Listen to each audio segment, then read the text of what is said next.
Good morning, and thank you for joining our webinar. My name is Ljubo Stanev, and I'm a technical specialist at CAD Systems. In the next hour or so, we're going to talk about the Graitec PowerPack for Autodesk Revit.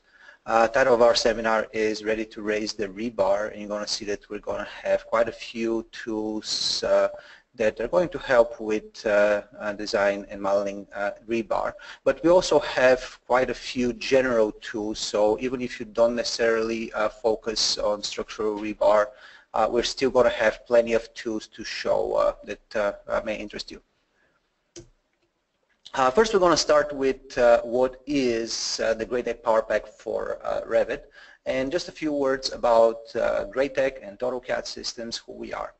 So Graitec is an international software developer. We develop BIM, CAD, and structural analysis tools. We are also an Autodesk Platinum partner, reseller of Autodesk products. And what Platinum means to you is that we don't only provide the software, but we also have the technical expertise to provide training, support, and consulting if you need it. So we can help implement your Autodesk products. We are Platinum partner both in Europe and in the United States. CAD Systems is part of Graitec Group in the US. We're based in Houston, Texas. The PowerPack for Revit is a vertical application that Graitec develops and provides to Revit users. It runs on top of Revit, and currently it runs on top of Revit 2016 and 2017. So with this, we're going to move on to the actual PowerPack. So in this presentation, I'm going to go through most of the tools that are part of the Graitec Advanced PowerPack. Currently, you can get the PowerPack either from the Autodesk App Store, where it is available for purchase, or if you are a current subscriber through Graitec or CAD Systems, you do get the Graitec PowerPack for Revit at no additional cost as an added benefit. All right, so with this, I'm going to start with the actual tools. So like I said, I'm going to go through most of the tools available in the PowerPack for Revit. I'm going to start with just some basics, user interface, and then we're going to try to go through all the different groups of tools that are available. When you first install the Graitec PowerPack for Revit, you're going to see that it's going to add an extra tab to your ribbon, and this is where all the Graitec tools are going to be located. So I'm going to be switching between my PowerPoint and Revit to show you those tools. So if you look at my ribbon right now, there is an extra tab. There is a Graitec PowerPack tab. This is where all the Graitec tools are going to be located. So I'm going to start going over the different panels available in this tab. So if you look here, I have the PowerPack, then ribbon customization, BIM Connect, modeling, reinforcement. So we try to group the tools so they're a little bit easier to find. So if you're looking for reinforcement tools, they're all going to be grouped together. If you're looking for annotation tools, they're all going to be grouped together. So these are different panels that are part of the PowerPack tab. Now you can customize the way this ribbon tab looks. The second tab here is the ribbon customization. From here, I have a few different options. I can select different presets. So if I'm looking for reinforcement tools, I can switch to reinforcement. Notice that that's going to filter the ribbon, and it's going to give me all the reinforcement tools, some annotation and documentation tools as well. Or if I'm more looking for modeling tools, I can switch to modeling tools, and that's going to filter out all the reinforcement annotation. It's just going to give me the modeling tools available. Now, so these are available presets. You can, of course, show all the tools in the PowerPack, or you actually can click on ribbon customization, and from here you can turn on and off individual tabs, or you can actually turn on and off individual tools. So if there are tools that you would never use, you can turn them off from this list, and you can leave only the tools that apply to what you do. Now you're going to notice that there are quite a few different tools part of the PowerPack, and of course not everybody's going to use all of these tools. So the ones that you're not interested in, you can just turn off in this customization tab. The first button here in the Graitec PowerPack tab is the PowerPack button. From here you can access the help. You can go to about, where you're going to see licensing information, or you can go to the license utility where you can activate your PowerPack. Also from here you can pick your language. There are a variety of languages that the PowerPack is currently available in.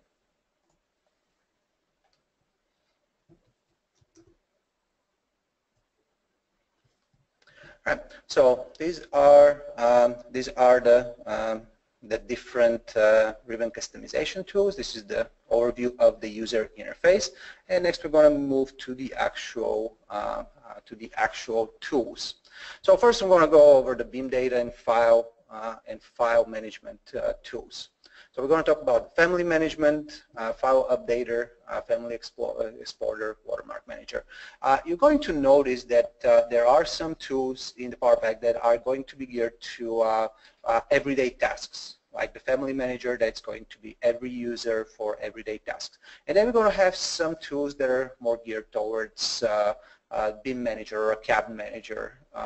So these are going to be the file updater, the family exporter. So I'm going to go over those different tools. So first I'm going to start with the BIM Connect tab. So the BIM Connect tab allows you to import, export, and synchronize different file formats. So notice here we have an export option, import option, and synchronization options. We can also link to Advanced Design, which is the structural analysis package developed by Graitec. So I'm going to open the export dialog box just to go over some of the file formats available. So we go to export or import. We have a few different options for file formats. The first option here is the Graitec BIM. This is a proprietary file format that is used to export to either Advanced Design or Advanced Steel or Advanced Concrete. Then we have other formats. Here you can pick from a list of formats. And again, you can export or import.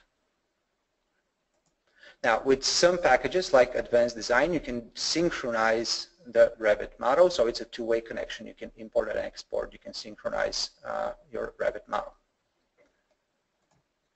So these are the BIM Connect tools. The BIM Connect tools are actually available as a standalone utility as well. So if that's all you need to do, you need to make a connection to a third-party software, you can get the BIM Connect utilities on their own. I'm going to come back to the BIM Data tab in a little bit. Now I'm going to go over the different tools under the Files panel here. So first we're going to talk about the Family Manager. So the Family Manager is going to allow you to organize your families, and it's going to make it a lot easier for you to find and load families into your project. So currently most people would go to Insert, Load Family, and then they're going to search for their library. And this is going to be the out-of-the-box library, or this can be your company library on the server. So you have to browse, find the component that you want, and load it into Revit. The Family Manager is going to improve that experience. It's going to give you a little bit more visual way to load those components. So I'm going to open the Family Manager. So what you're going to have here, notice on the left side, we're going to have different libraries. Now, there are some libraries that come out of the box with the Graitec PowerPack for Revit. You can also add your custom libraries, and you can add the Revit out-of-the-box library. So that's what I have here right now. I have all the Graitec PowerPack libraries that come out of the box, and I also have the out-of-the-box US Imperial library added here. If you have a company library located somewhere on your server, it's very easy to add it. You can just click on Add New Folder and just specify that location. From here, you can select your library. You can select the individual categories or folders within your library. And notice that's going to give you a visual preview of all of those components. Now, one of the biggest things here is the filter. We can actually search the library for a specific component. So if I'm looking for VAV box, like electrical or mechanical VAV box, I can just type in VAV, and that's going to open, it's going to find all the VAV boxes. Or if I'm looking for doors, I can just type in door, and that's going to find all the families that contain door. In this case, it found a lot of cabinets that have door in the title. So this is one thing. You can filter, you can search your library for families. Now, another thing that you have here is when you hover over a component, you can see all the different types that are part of this family. So if I just hover over the family, notice it's going to list all different types part of this family. Now, a lot of times in Revit, when you load a lot of families and they have multiple types, the list of families gets really long. So what we did here is we can pick individual families. But then if I go to the next step, let's click on next, that's going to give me a list of all the available types within each family. Now, most likely I will not need all those types, so I can uncheck the ones that I don't need and only load the one or two types that are necessary for that project. So, or I can uncheck all and just check a couple of the ones that I need. So once the families are loaded, you click OK, and it's going to load the families into my project. Now, one thing to note is that when I open the Family Manager, I can go to different folders. I can go and check one door, then I can go and check a window. When I go to next, that's going to give me both the door and the window. So you can load families from different folders at the same time.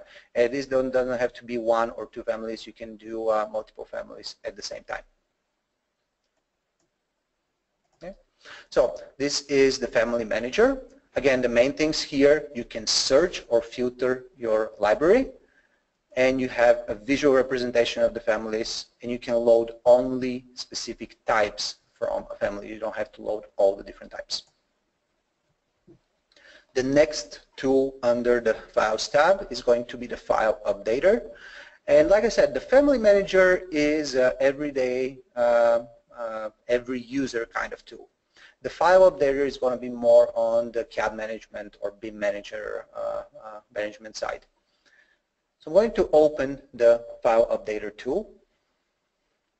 What the File Updater does, it allows you to specify a folder that has Revit files and update them to the current version of Revit. So for example, if you have a project that was started in 2015 or 2014 or 2016 and you're now running 2017, you can select that project folder and update all the files that are in there. You know, usually that would be a pretty tedious task. You have to select each Revit file, open it, and then save it, and then open the next one, save it. And this gets especially tedious with family libraries. So if you have a library that you want to upgrade to a newer version of Revit, you have to go and open each family. And there are some scripts that are also available, but this is a very nice and easy way to update all of your families. Now, notice here I have 3 different file types available for update. I can update families, I can update projects, and project templates. So if I select a folder, I can update all the Revit files within that folder, Revit families, projects, and templates. Now, I also have the option to copy the file, so I can copy the folder to a new location and then update the files, or I can overwrite the files as they are in the location. And then all I have to do is select the folder. Now, this would take a little while to upgrade families, so I'm not going to do it to run with the actual upgrade right now. But this is a very useful tool if you need to either upgrade a project to a newer version or upgrade your library to a newer version. The next tool available under the Files panel here is going to be the Family Exporter. So the Family Exporter will allow you to export families from your file. And some of you may know that you can export all the family files under the application menu. If you go to Save As, you can save as a library and family. The problem with this is you can either save one family or you can save all the families in the project. And they're all going to be in the same folder. So what the Family Exporter does, it allows you to select exactly which families you want to export. So I can deselect all and maybe go to doors and pick one or two doors, and then go to windows, pick a couple of windows. So I can pick the families that I want to export. Up here at the top I have the option to create folders for each category. So families that are in the same category are going to have their own folder, and then I can specify where I want to save this. So I'm just going to put it on my desktop for now.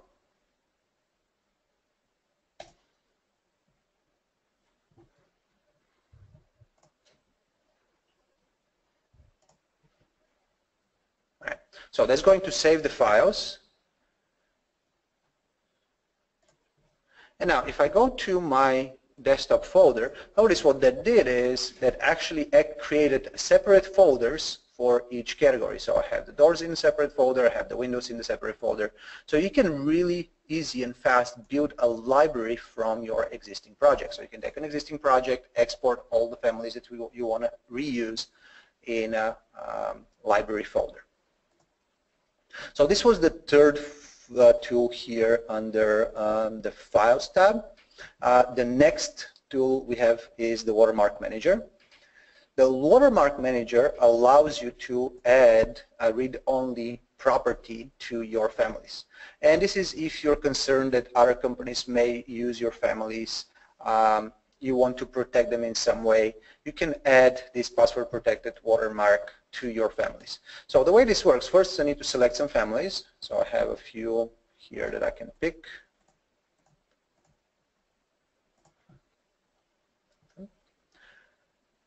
And now, here I have the option, first I'm going to verify, do those families already have a watermark? I may have already added a watermark to them.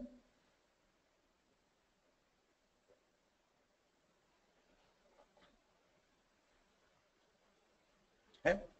And you can see, so all those families right now have a watermark, and the watermark has our URL, tcat.sys. So what I can do is I can remove the watermark here, or I can remove individual one. It's going to ask me for a password, so I need to type in the password that I specified, and that's going to remove the watermark from that family. Now, for all the regular families that do not have a watermark, I can add the watermark to either individual or to all of them. In this case, I'm just going to add it to this one. And all you have to do here is you have to specify a password.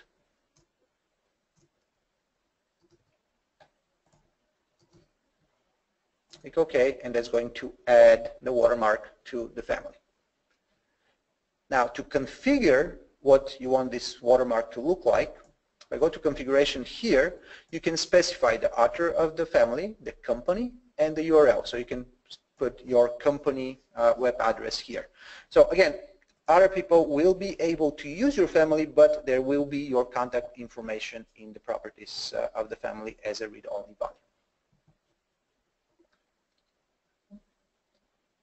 I'm going to close out of the Watermark Manager here. And so these are the bin data and files panels. So we have the Family Manager. Again, this is the everyday, every user tool. And then we have File Updater, File Exporter, Watermark Manager. These are tools more geared towards CAD or bin management. All right. Next, we are going to talk about some Excel tools. So I want to talk about these bin data tools, and we have a couple of other Excel tools available as part of the PowerPack. So I want to go over that. Now, a little disclaimer here. What I'm currently showing you is the beta version for 2017. This hopefully will be out here in the next few weeks. So some of the tools that I'm showing you are not yet available in the 2016 version of the PowerPack. Like I said, this is a beta version. Hopefully we'll have that available for you pretty soon. So back to the Excel tools. So a couple of tools that are available in the 2016 version. We have the worksheet to DXF and the key parameters. So I'm going to start with the key parameters tool. The key parameters tool allows you to write data to your families using an Excel spreadsheet. So I'm going to go and open an Excel spreadsheet just to show you what I have here. So I have a very simple Excel spreadsheet. So what I did here is I have a door tag, and then I have a few parameters. I have a door finish parameter, frame finish parameter, hardware. So this is just a little simple Excel table. So I'm going to use this Excel table to write the data to the actual doors in the project. So the way this is going to work, first I need to select a door. And I can do that one by one, or I can use like selection filters, or in this case I'm just going to do select all instances in the entire project, and that's going to pick all the doors that are the same type. Now I can go to the key parameter tool, and what I need to do here is I need to create a new key parameter. It's going to be a new file. Actually I already have it here. I can specify which sheet I want to read from. I can specify the parameter, and I can specify if I want these parameters to be type or instance. So I'm just going to add them as instance to make things a little bit easier. So here I can specify where the parameters are going to go. So right now the tag is going to go under identity data, the group parameter, the rest of the parameters are going to go under constraints. I probably want to put them under maybe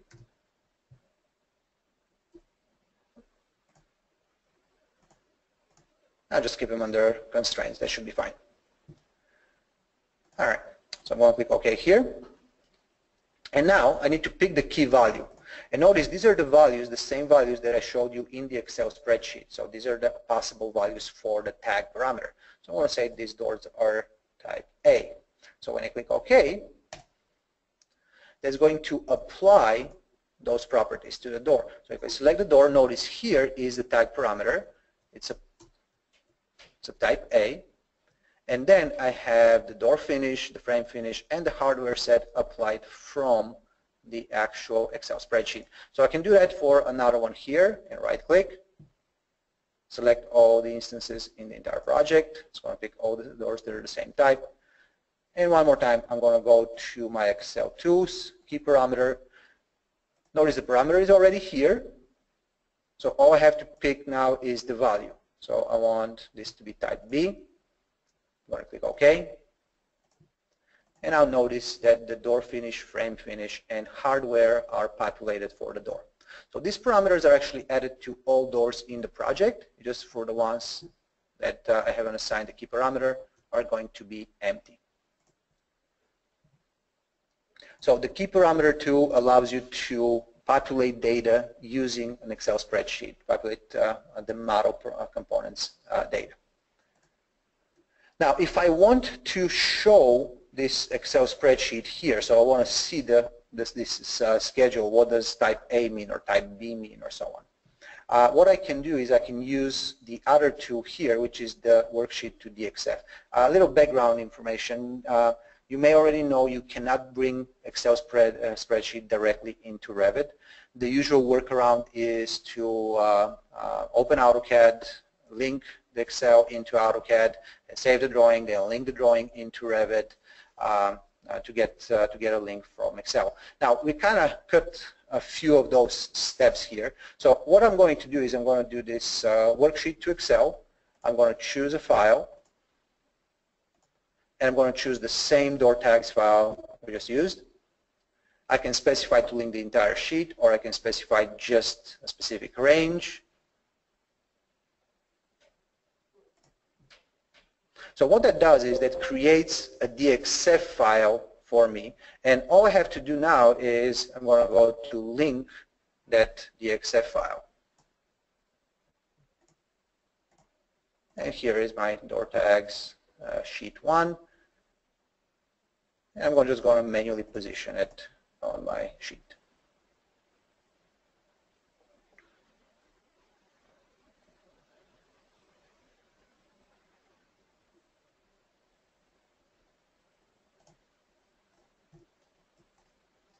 So unfortunately, again, we go through AutoCAD file format through using a DXF. But notice that I did not have to leave Revit at all. So all the tasks are performed from within Revit. So I didn't have to go and open AutoCAD and wait for it to open and link the Excel and any of that.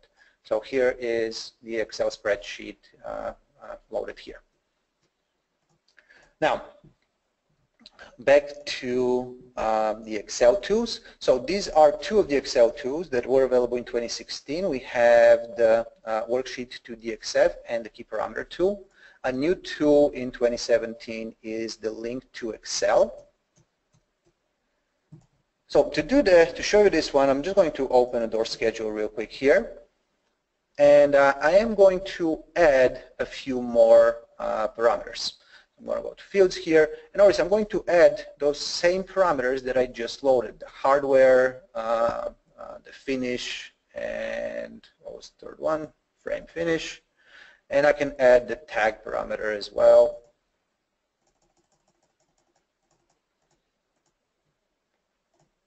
So I can add all that information. So notice I use the key parameter tool to populate the data, but now this is something that is part of Revit. I can use it in all the schedules, tags, anything else I need. So now that I have the schedule here, what I can do is I can link this to Excel.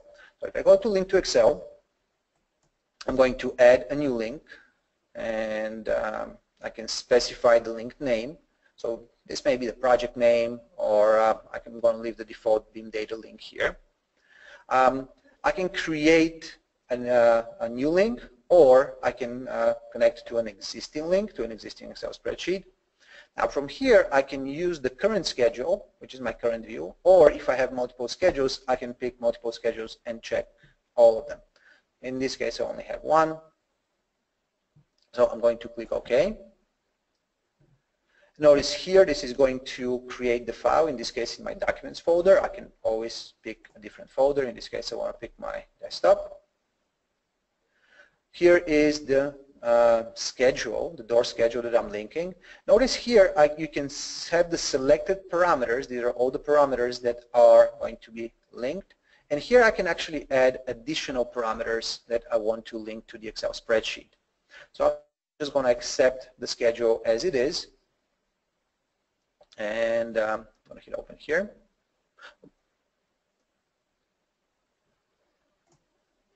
And now I can export to this Excel spreadsheet.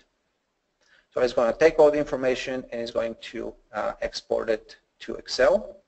And it's going to tell me it's completed successfully. Now I can go back to Excel.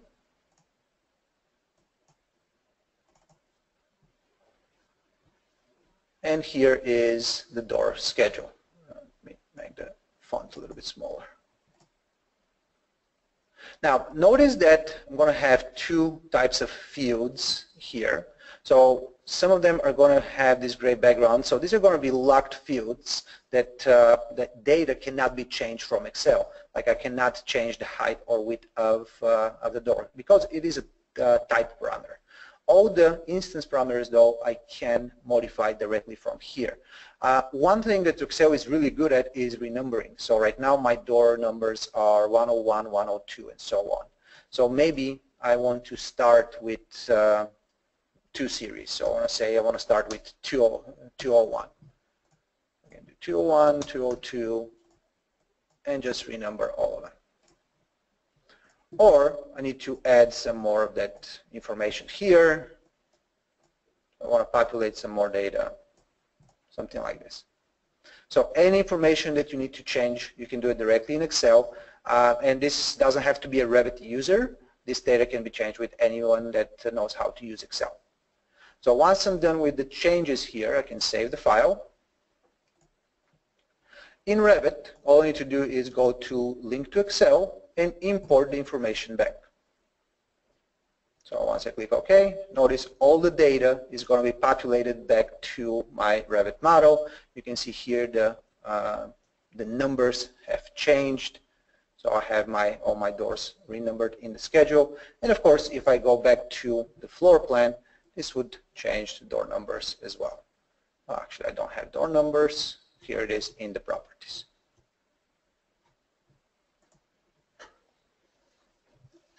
So these are the Excel tools that we have available. Now, since we started talking about renumbering tools, I want to talk about another new tool available in 2017. And this is the numbering tool.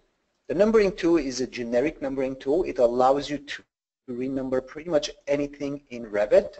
I will show you a few examples and a few possible uses, but you can use it for pretty much any component that is part of a Revit model.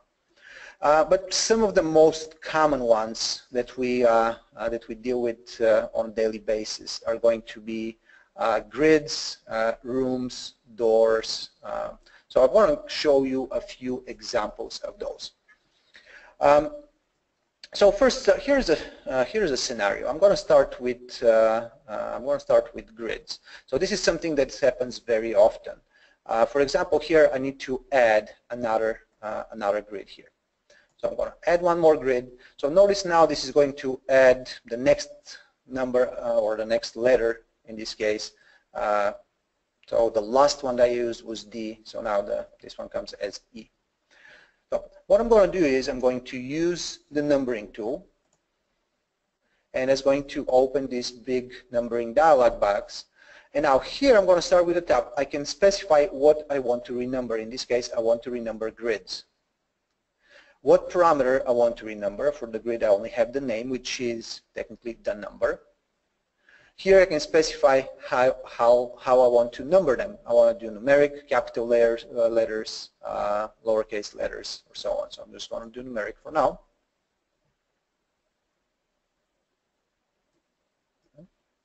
And then I have option to select what I want to renumber. I can renumber all of them, or I can select either by window or path. So I'm going to do select by window. I'm just going to select the grids that I want to renumber. And then I can specify direction for my numbering. And notice here I have a few different options. So I can do left to right, I can do right to left, so on. So I'm just going left to right, click OK. And notice that's going to renumber all the grids properly. So I have 1, 2, 3, and so on. Now, this is very useful if you need to change the direction as well. So maybe my grid A is not going to be in the top, it's going to be in the bottom. So what I can do here is I can select all of those and renumber them. So I'm going to go to the numbering tool. Again, I'm going to select by window. And I'm going to pick the down-up scheme here. And notice, since it remembers the last settings, it gets a little bit easier the second, third time you renumber something. And notice now I have all the grids here numbered A, B, C, and so on. So this is one possible use for the numbering tool. Like I said, you can number any Revit component. So this was an example for grids. Next, I want to talk about rooms a little bit. So the numbering tool for doors, I'm going to use something a little bit different. When I go to number, I'm going to go select doors. Let's see.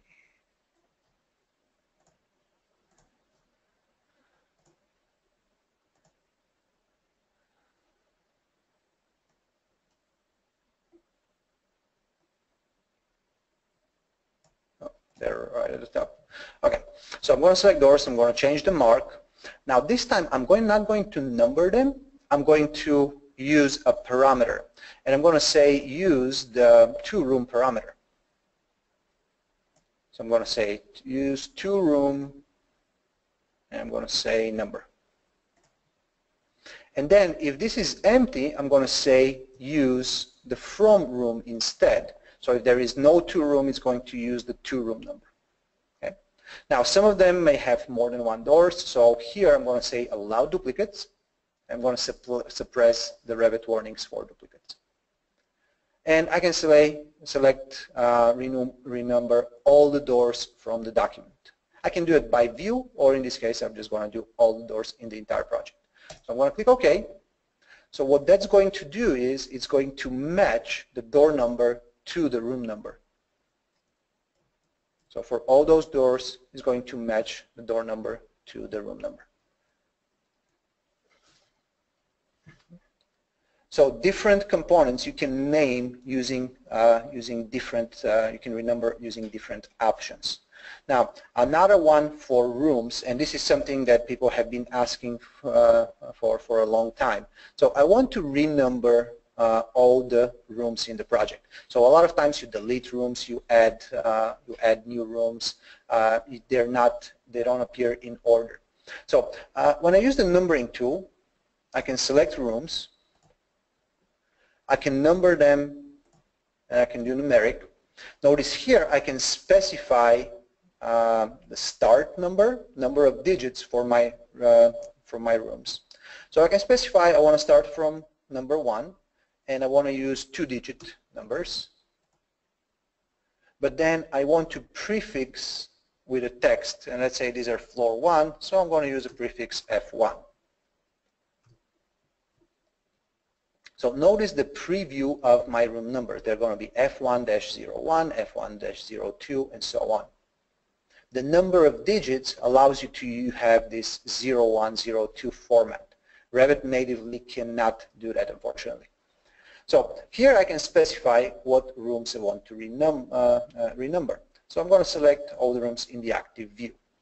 And then I can specify the scheme, which way I want to renumber them. So I'm going to just pick randomly one of those schemes for now. And click OK to renumber them. So notice now all the rooms were renumbered. So I specified to start with the top left, go down first, so 1, 2, 3, 4, and so on. So the out of the box, the built-in schemes may not always work exactly the way you want them. So I'm going to show you one more option, how you have pretty much full control over the numbering of your rooms. So what I'm going to do first is I'm going to draw a detail line. So I'm going to select the detail line, and this is going to be a spline. And what I'm going to do is I'm going to draw this line in the direction, in the order in which I want my rooms to be renumbered. So let's say I want to start with the bottom left-hand corner. I'm going to start from here. This is going to be my first room, second one, third one, fourth, and so on.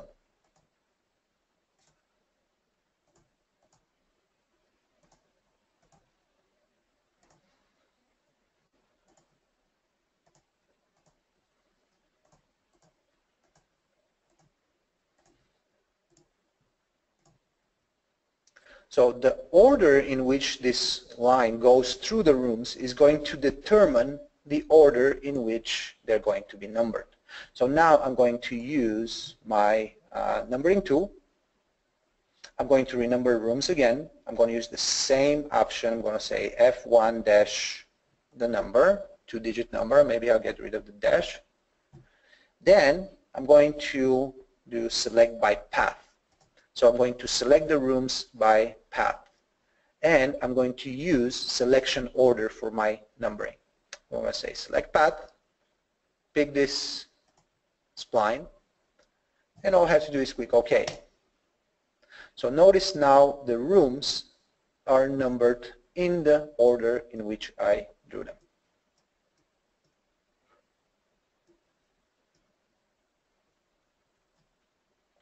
So this gives you a lot more control on how you want your rooms to be renumbered. For rooms, I can see this being the most popular option for renumbering. And the last option I want to show you is the manual one. So what you can do is you can say pick one by one and then use the selection order, and then I'm going to select the rooms one by one and they will be renumbered in the order in which I picked them. I'm just going to do this few, and you can see 1, 2, 3, 4, and so on. So if all else fails, you can always use the one by one option. Right? So this was the numbering tool. Again, this will be available with the 2017 version of the PowerPack. Once this is actually available, it will run both on 2016 and 2017. So it's not only for the 2017 version of Revit, it runs both on 2016 and 2017. And again, the numbering tool you can use for pretty much any model component in Revit.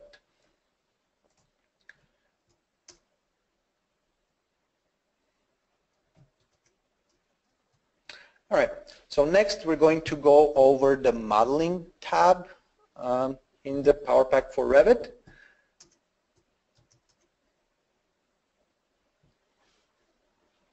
So under modeling, here we have a collection of tools that are kind of geared to speed up day-to-day tasks. So everyday small tasks you can speed up using those tools. So first one that is geared a little bit more towards MEP is the split pipes tool. I'm going to go to a plumbing plan real quick here.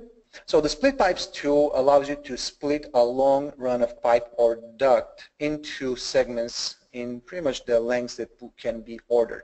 So you can see here right now I have this very long run of pipe. Now in reality this would not be a single piece, this would be a few different pieces just because you cannot really buy a long piece like that.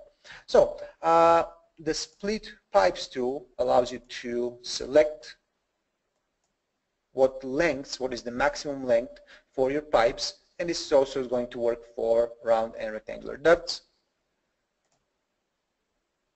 And then you can see this pipe now is split in 6 different segments based on this maximum length I specified. I kind of exaggerated the connections here just so you can see exactly what's going on. So you have a long run of pipe, you can split it in individual segments based on the maximum length provided. Now, since we're talking about the pipes, mention here a pipe thickness parameter that is now available. It's part of the Graitec tools. Notice here we have some parameters we can add to components in Revit. I'm not going to go over all of them. What those tools do is they add parameters to different Revit components.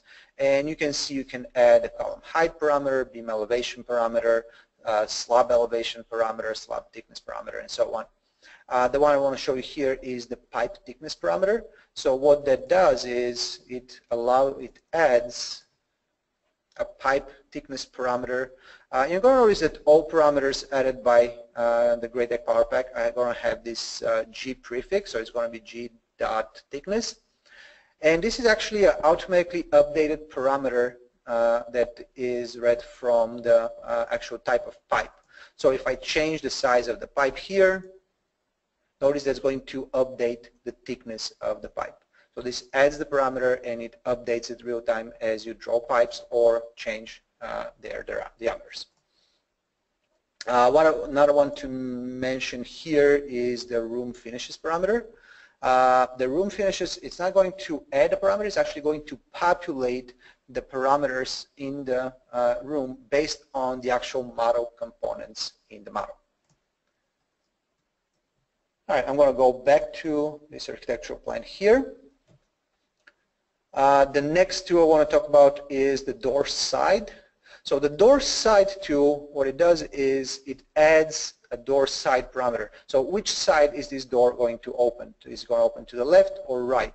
So if I select the door, or actually I don't have to select the door, so I can just click on the door side parameter. That's going to find all the doors in the project. And it's going to give me a preview of the opening side, just to verify that they open to the correct side.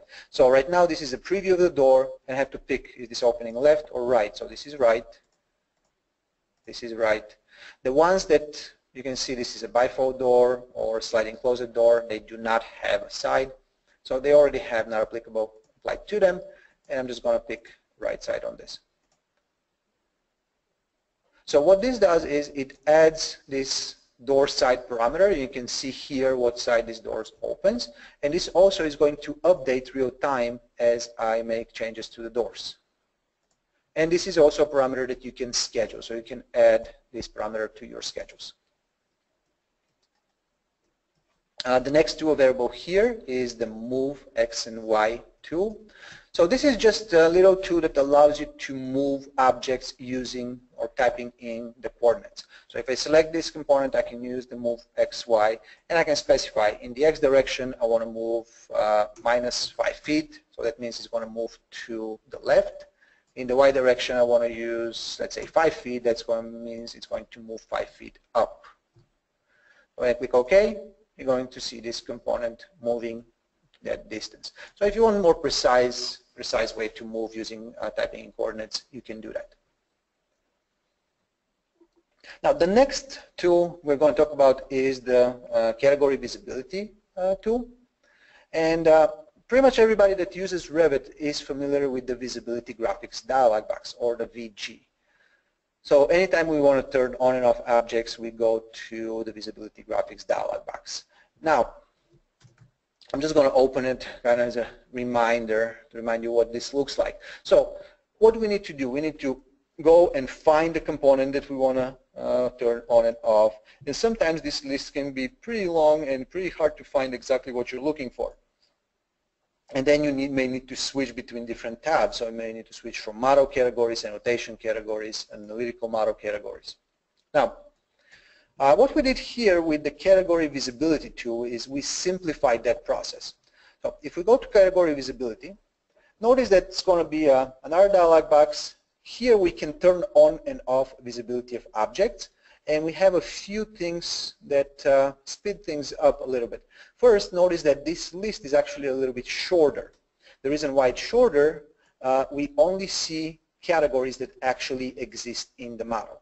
So things that don't exist in the model, there's no point turning them on or off. So this list is only components that are actually placed in the model. The other thing that we have here is notice that the model categories and annotation categories and analytical categories are combined into the same box. So they're all together. So you don't have to switch between different tabs. And my personal favorite here, if I want to turn off, let's say, plumbing fixtures, I can just start typing plumbing, and there it is. It's as easy as this to find the category that you're looking for. So you can search or you can filter your selection. So this is something that can get a little tedious trying to find specific category in the visibility graphics dialog box. Here, this is much faster. You can just start typing in what you want, and the tool is going to filter your selection. Okay.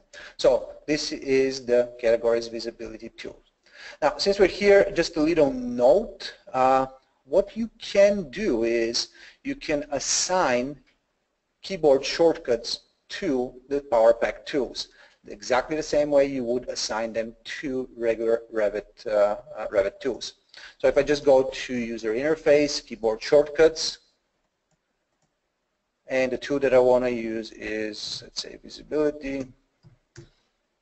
So here is the visibility graphics tool, and I'm going to remove the VV shortcut, and here is my Graitec PowerPack categories visibility tool, and I'm going to assign VV to it. I hit OK. So notice now I have a keyboard shortcut that opens my categories visibility as well.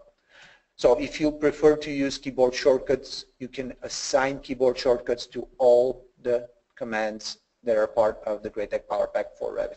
A lot of people don't realize it, and I think since these are third-party tools, you cannot assign keyboard shortcuts. You can actually assign them exactly the same way as out-of-the-box Revit commands. All right, so moving on to the next tools under the modeling tab. Next we have the CAD to RFA converter. So what that does is allows you to convert a linked Revit file, or I'm sorry, a linked AutoCAD file to a Revit family. So I have a CAD file here. This is a 3D model I downloaded. I'm going to drop it in here. So this is just a CAD file right now. So what the tool is going to do is it's going to convert this linked CAD file to a Revit family.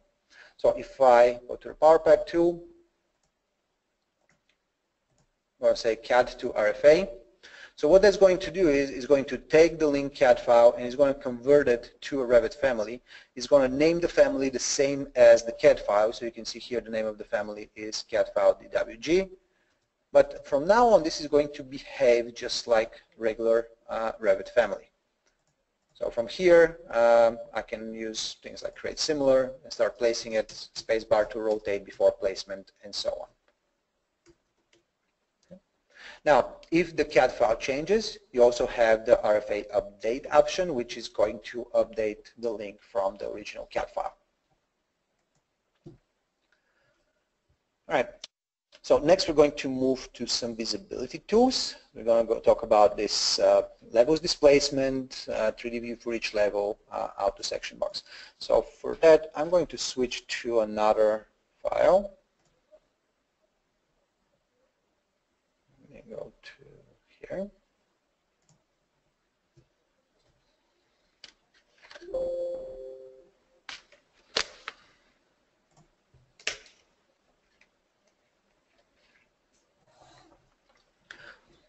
All right, so what I have here is a simple structural file. This is going to be all concrete. And I'm going to use this to show you some of those visibility tools.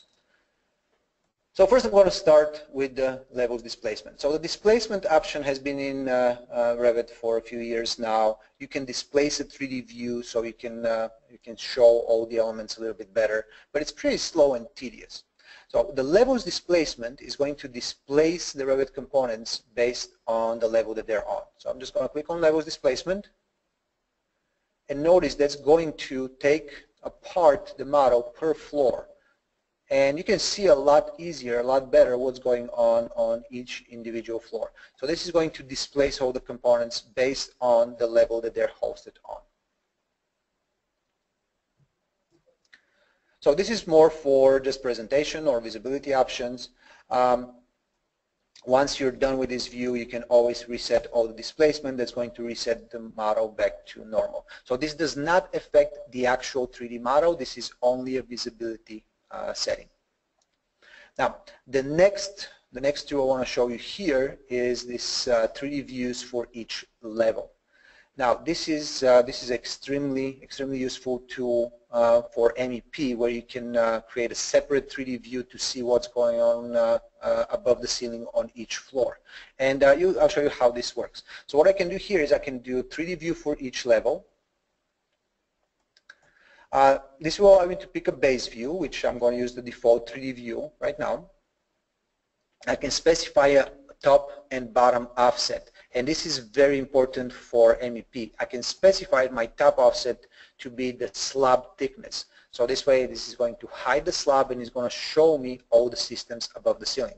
For structural model, I'm going to keep this at 0, or you can keep it at maybe 2 feet, so you can show the first 2 feet of the columns on the floor above. Now, I can check each level that I want to create a separate 3D view for. In this case, I don't want the roof. There is nothing on the roof. And then I'm going to open those created views. So I'm going to click OK. And notice in the project browser that's going to create a separate 3D view for each one of those floors. Let me make them all shaded so you can see a little bit better. Now, since we're talking about visibility, I wanted to show you one more options here. So we have this Windows tool. This is going to be the last panel in the Graitec PowerPack. And from here, let me change my ribbon a little bit. Okay, so we can see it a little bit better. So here is the Windows panel, and we have this left and right arrows. So what those tools do is they're going to tile all the views open in Revit. But notice they're not going to tile them the same size. The current view is going to be primary and is going to be a lot larger. And then all the other views are going to be tiled to the side.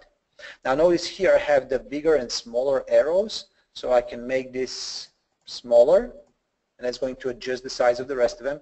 And I can center all the views. So this way I'm going to see all the tiled views on the side centered. So if I want the primary view to be a little bit bigger, I can just make it bigger, center everything again. Now, one thing that is very useful is you can select which view you want to be a primary. So all I have to do is click on a view and then click on the left or right, if you prefer it this way, and then center all the views. So this is a little improvement over the regular tile command. It allows you to pick a primary view to specify different size. So if you're working on one view and you just need to see another one or two views, you can use it this way. And again, if you prefer left, or you can use right, whichever side works better for you.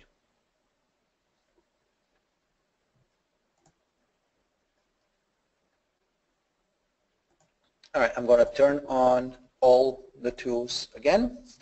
And we have one more tool to talk about under modeling here, and these are the openings tool. So the openings tools here, we are going to have a few different options. So first two are to join existing openings, and the last one is to create openings for pipes and ducts. So I'm not going to show you this. This is new actually for 2017. But what this tool does is it's going to place an opening anytime you have a pipe or a duct running through a wall. It's going to actually cut the opening in that wall. Now, the join openings tools, you have two options here. We can join into one rectangular opening, and I'll show you how this works. I'm just going to pick these two openings here. I'm going to hit finish. And what it does is it just creates one rectangular opening big enough to cover both. The second option is to join them into one optimal opening. If I select this option, I can select the openings here. And when I finish, that's going to create one opening with the optimal shape to cover the existing openings. And this doesn't have to be necessarily a wall opening.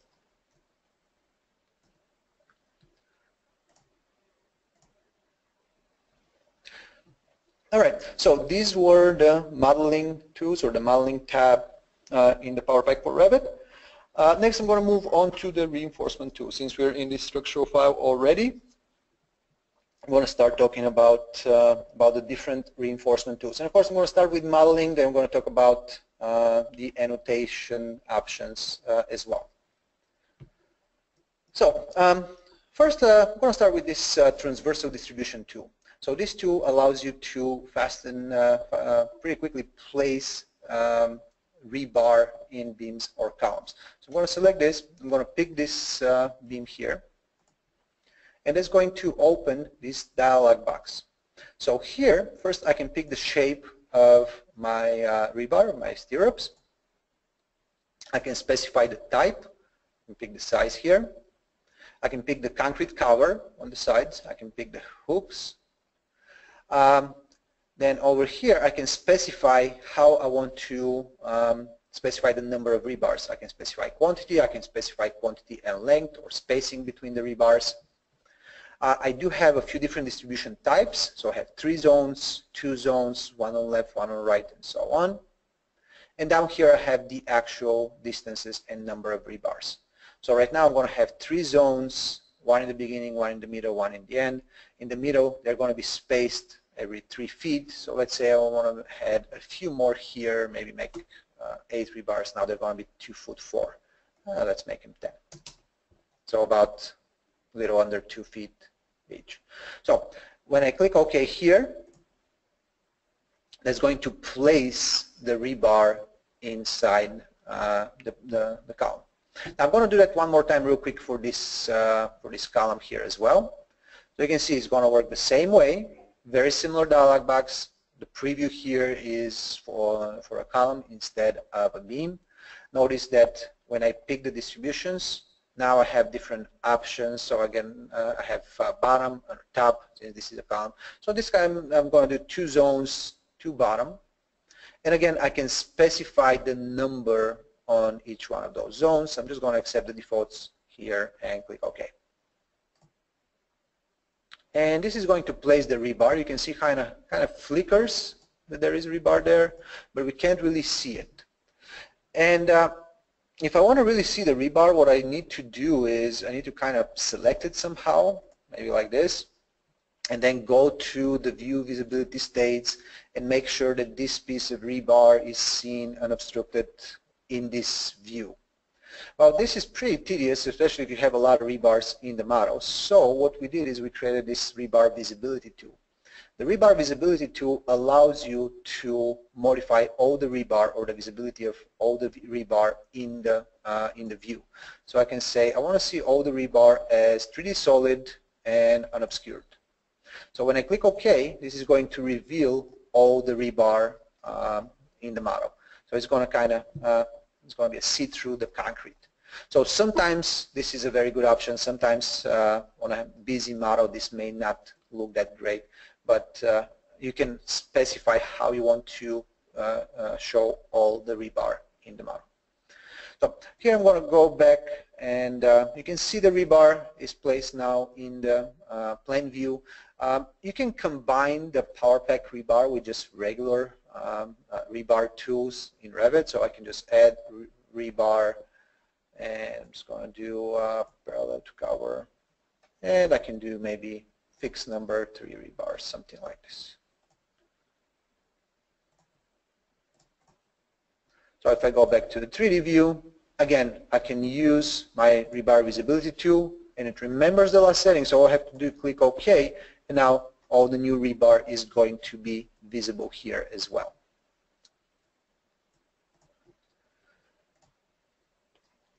The next tools I want to use here are this rebar in element tools, and we have 2 options: copy rebar and delete rebar.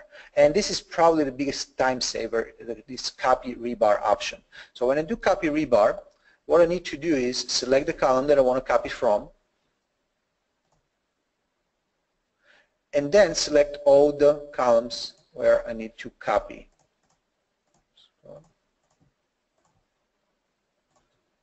So that's going to take all the rebar from the first column, and it's going to place it in all the new columns.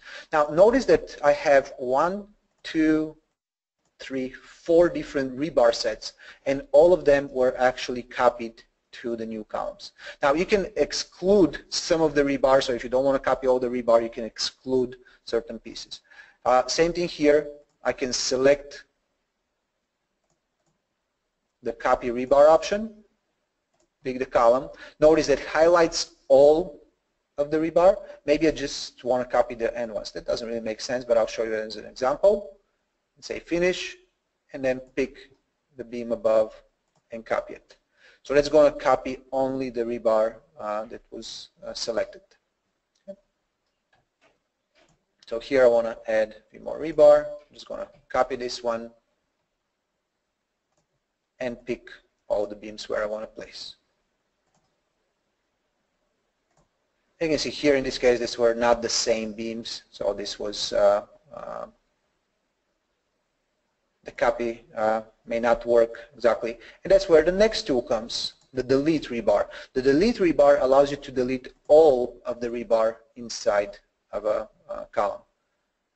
So it's not going to delete just one selected set, it's going to delete all of the rebar. And again, you can deselect certain components if you want to leave those in. So these 2 tools allow you to manipulate all the rebar inside of a structural element. All right. Next, I'm going to use my transversal distribution again. I'm going to place some rebar.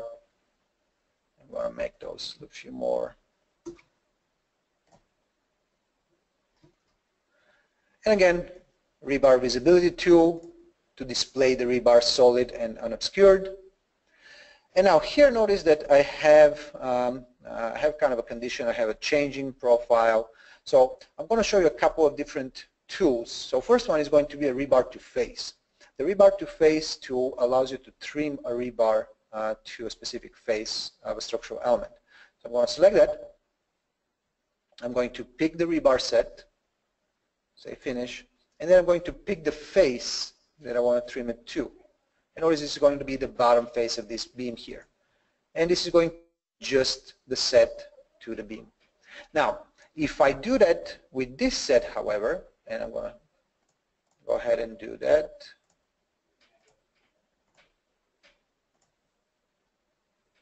What that's going to do is going to apply that change to the entire set.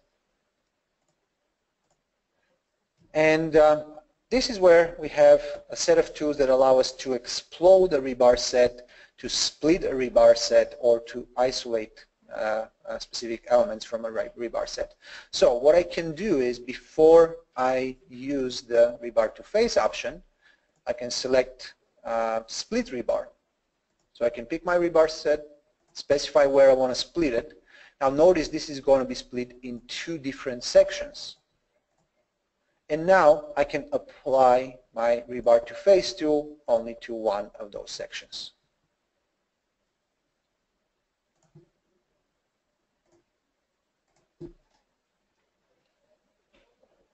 Now the other options here are to explode the rebar set. So if I select this rebar set here, I can go to explode rebar set.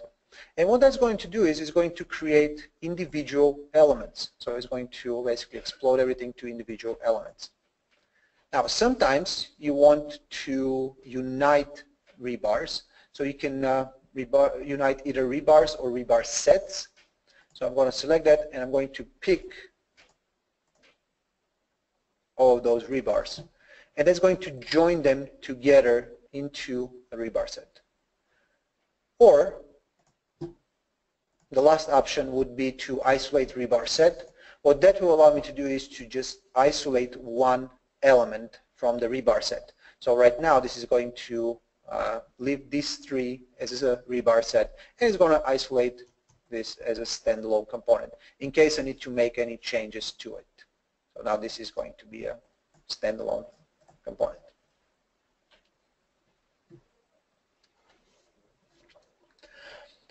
All right, the next tools we're going to talk about. So we looked at the rebar to face. So next we're going to talk about area to element. The area to element tool allows us to adjust an area reinforcement to match the hosting element. So what I'm going to do here is I'm going to place an area reinforcement, and this is going to be just the regular out-of-the-box area reinforcement. I'm going to put it in this slab, and I'm not going to worry about the size or shape or anything like this. Now notice, all I have to do now is I'm going to say area to element. Since the rebar is already hosted, it's going to recognize the size of the slab. Now if I go here, I just need to use my reinforcement visibility tool to display the rebar, and here is the rebar in this slab. Notice that follows the extent of the slab. Now one of the best things about this is that if I select the slab now, let me see if I can.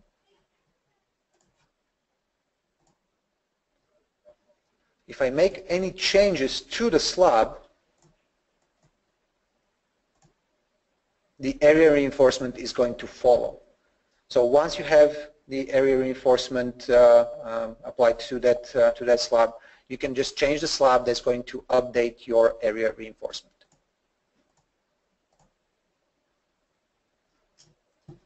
Okay. So this was the area to element tool, and next we're going to cut some openings in area rebars. So I'm going to move to a wall here.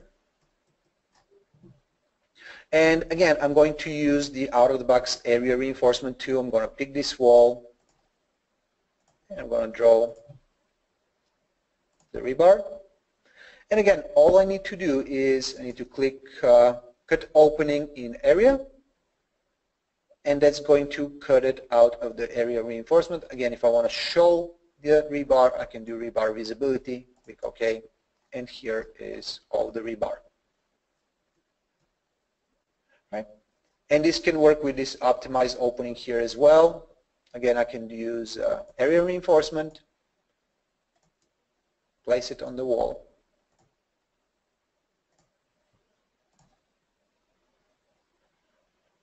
and then I'm going to use the cut openings in area.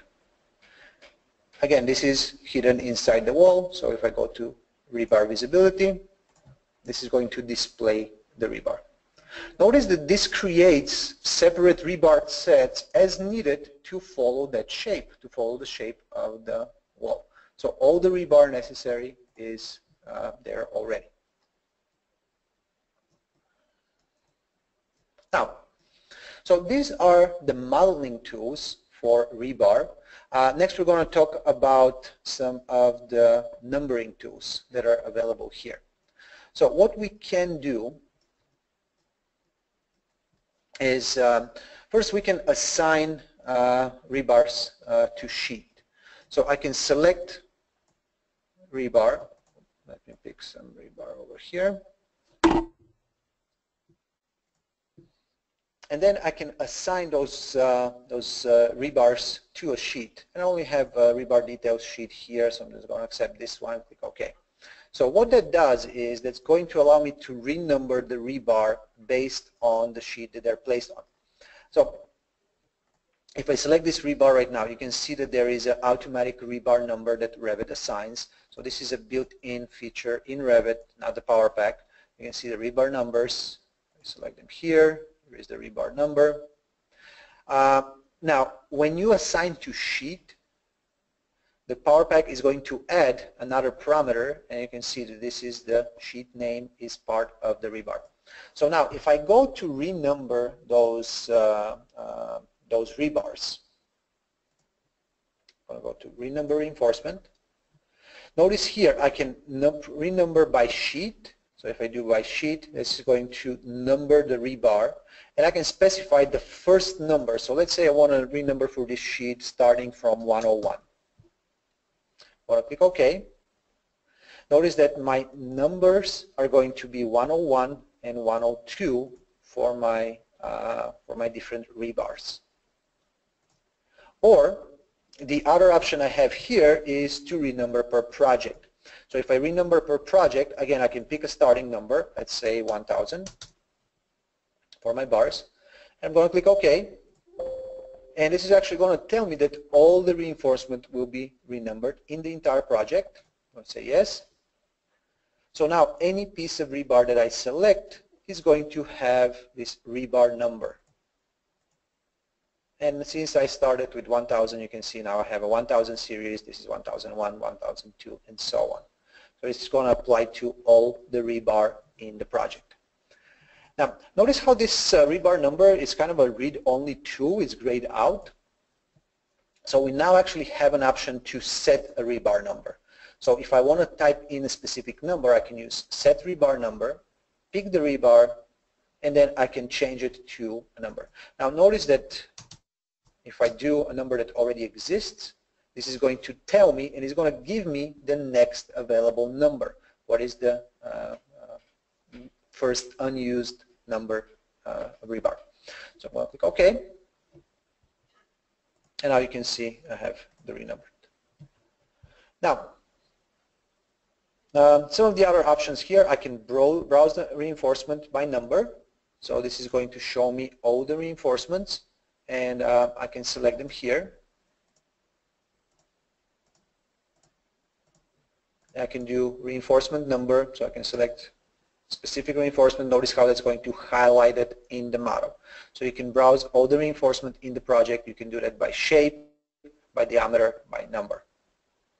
Or I can do that by level if I need to pick all the reinforcement on level 2 only or level 3 only, and so on.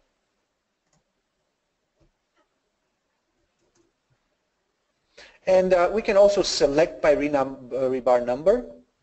So basically you can pick one and that's going to select everything that has the same rebar number, or you can delete by rebar number. Delete, you can pick a reinforcement number and delete all of them in the model. All right, I'm going to go back to floor plan here and look at some detailed view of this rebar. So here I'm going to create a callout, and it's going to be a detail, something like this. And we're going to take a look at some of the detailing tools that are available in the PowerPack. So what can we do here? Notice that after the numbering we have a separate group here for the detail tools. So we have a few different options. First one is the bending detail. So the bending detail allows you to select an existing rebar, and this is a 3D rebar. And you can place the bending detail next to it. Things are coming a little bit big. I'll just have to adjust my scale.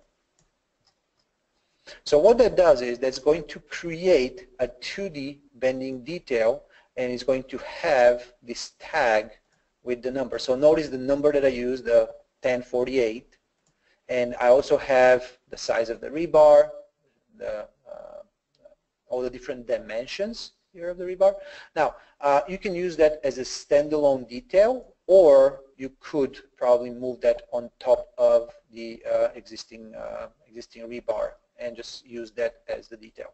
So something like this. But most likely this would be just a standalone detail. Now, we also have some annotation tools, so you can dimension the rebar. And again, this is going to be, just pick this one here. So it's going to place the dimension. Notice that there are 3 bars. It's going to actually show you the overall dimension. And if I use the next option, which is detail rebar, and pick it, so this is going to show me not only the dimension, but the number of rebars, the rebar number, and the size. So I have the different, all of the dimension plus the number of rebar size and the rebar number. Notice it also adds a tag and the detail, bending detail. In this case, this is just a straight bar, so I'm just going to delete it.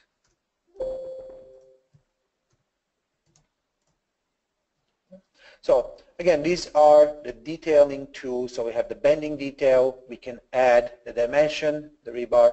Detail is basically just going to do all of the above. It's going to add the bending detail, it's going to add the dimension, and it's going to add the tag to the rebar. All right, so these are the reinforcement tools. So this is the reinforcement tab. We're going to move on to the next couple of tabs. Here we have annotations and we have documentation. So since we're kind of running out of time, let's go a little bit faster over some of those tools available here.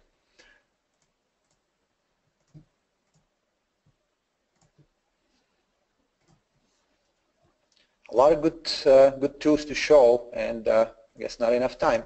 So real quick, back to the annotation tools. So a few dimensioning tools that are available here. So I'm going to start with the auto dimensioning. The auto dimensioning tools allows you to select multiple walls. Finish your selection, just pick a main wall and a location for your dimension, and that's going to add different dimension strings. You can see I have a dimension string for openings, overall dimension, all the intersecting walls, and you can configure what dimension strings you want to include. So I want to generate overall dimension line. I don't have grids here, so I can turn that off.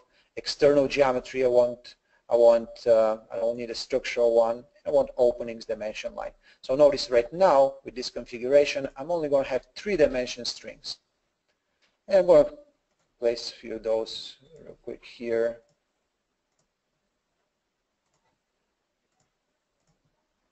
Notice the best thing part about it is that all those dimension strings are equally spaced, and you actually can control what the spacing, what that spacing is. So I'm just going to place one more, and again, all you need to do is just select the walls that you want, and then pick the main wall and place the dimension string. And it's going to dimension, add all dimension strings. So speed up your everyday dimensioning. Now, the other two dimensioning tools we have here are the quick dimension and join dimension lines. So first I'm going to show you the quick dimension tool. To use the quick dimension tool, I'm going to start with a detail line. So I'm going to draw a few detail lines here, maybe one overall line here.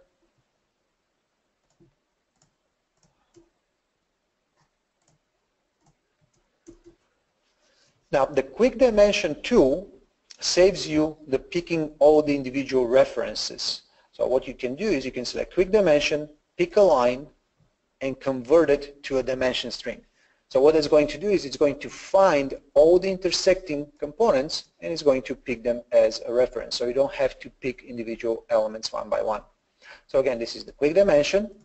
I can pick a detail line. Actually, I can pick multiple detail lines at the same time, finish, and convert them to dimension strings. Now, of course, you may need to remove some of the references. It's not always going to do exactly what you need, but it's a much quicker way to place dimensions. And then the third option for dimensions here is to join dimension lines.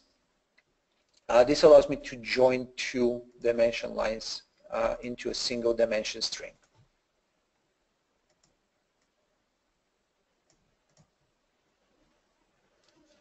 So these are the dimensioning tools. Then we have some tags and symbols. So this allows you to insert some custom annotations, some custom tags or symbols. So there's a stair line tool, window seal tool. I'm going to show you the window seal tool real quick. Basically, all I need to do is just select all my windows, and that's going to place this custom tag with the seal height and overall window height next to each one. And you can actually pick which one you want. You can just do the seal height, or you can do seal height and opening height both together. One that is kind of popular demand is the stair line. So what the stair line tool does is it replaces that middle line on the stair. Let me show you this.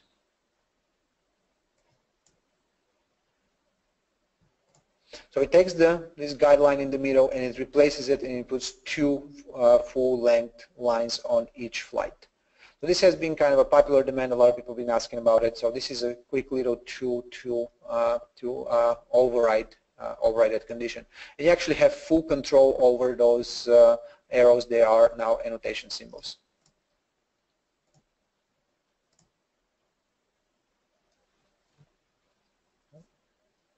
Right. Another tool that I want to show you here is the text case tool. So the text case tool allows you to change the case of existing text. So I put a text note.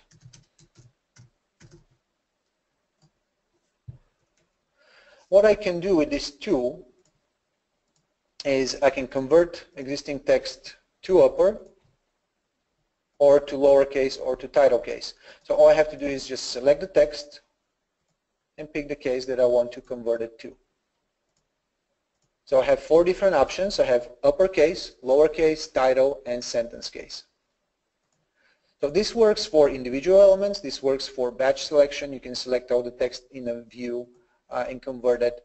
Or you can use this convert text box that allows you to select all the text in the whole project. So you can do document or active view. And this is something that actually I really like. You can use that on view names.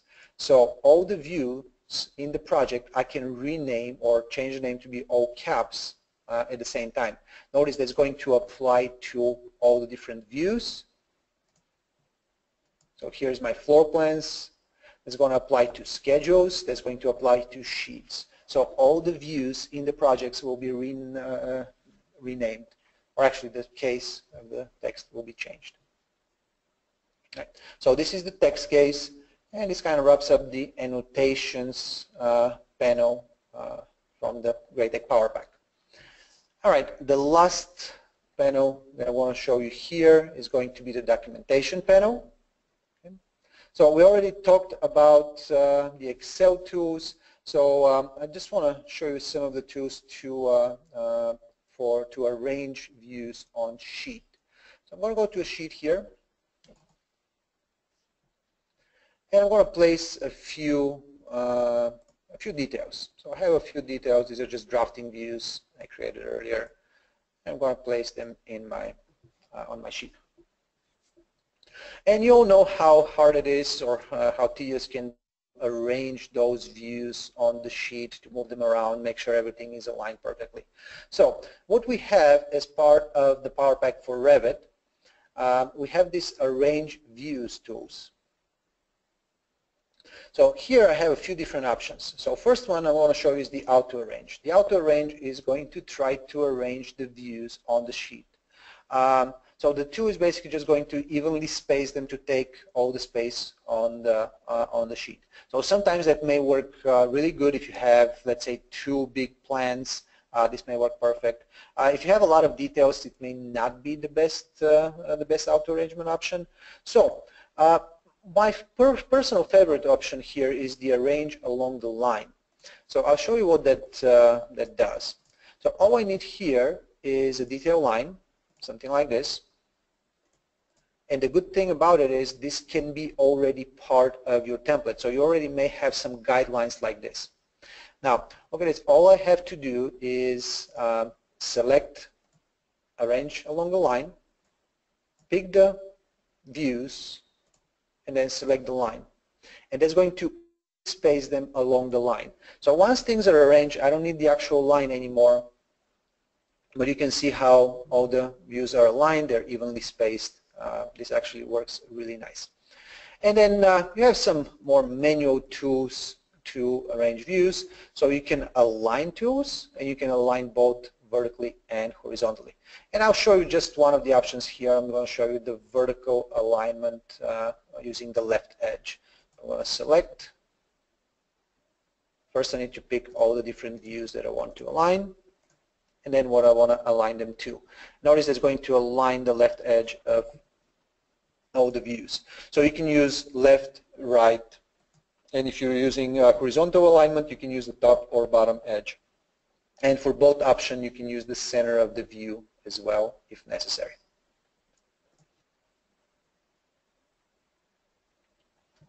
All right, so these are some of the documentation tools. We missed maybe a few tools, the legend generator, which allows you to automatically generate a legend from model components in your model. But since we're kind of running out of time here, we're going to wrap things up. We will try to publish this webinar. It has been recorded, so we'll try to publish it. So if you want to share it with anybody, or if you want to come back and take a look at some of the tools, again, it will be available. We actually have the webinar again later today, I believe at 4 o'clock Eastern Time. If you have any questions, you can send me an email. Let me pull my email information. So if you have any questions, you can always email me. I'll try to answer as fast as possible. Thank you for joining me for this webinar on the Graitec PowerPack for Revit.